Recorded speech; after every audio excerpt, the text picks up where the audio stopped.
My name is Bob Woods, and I live at 300 Old Nikish Road in Pascoag. I am opposed to the licensing of this power plant because it is not needed. This whole process is not about jobs, it's about need. And also because it will cause unacceptable harm to the environment of the state and the town of Burrillville, as shown by testimony and the advisory opinions that have already been filed with this board. The pre-filed testimony of Burrillville expert witness Glenn Walker demonstrates without question that CREC is not needed or justified by long-term state or regional energy forecast. His testimony also demonstrates that there are ample cost-effective renewable energy, efficiency, demand response, and conservation alternatives to building the CREC plant.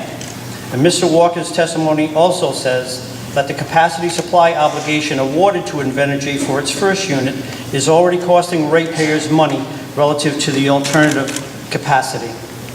The PUC's advisory opinion dated September 12, 2016 is outdated, and changes which have occurred since that time have rendered the PUC advisory opinion moot.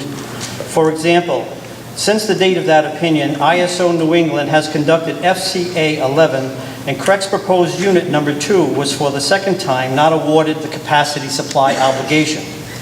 Since the PUC advisory opinion was issued, there has also been dramatically increased development of renewables and demand response in the ISO region, and as a result, in FCA 11, ISO New England did not award a CSO to any fossil-fired plants in the region that bid in the auction.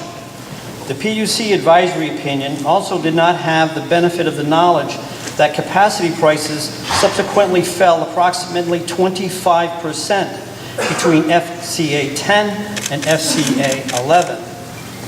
Ratepayers are already paying more for Invenergy's capacity than the value of capacity established in FCA 11, or the cost of replacement capacity. This was unknown to the PUC at the time it issued its advisory opinion. Invenergy's capacity is now expensive compared to the marketplace. Lastly, a high level of energy efficiency, demand reduction, and renewables are anticipated to be available in our ISO territory over the next 10 years. The continued decline of capacity prices makes it likely that CREC will produce little, if any, savings to Rhode Island ratepayers.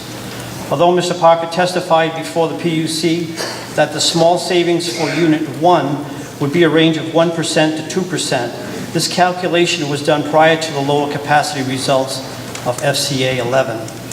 Moreover, a 1% and 2% savings is greatly outweighed by the damage this facility would have on our environment and on our homes and in our atmosphere and with our families. Thank you, Mr. Woods.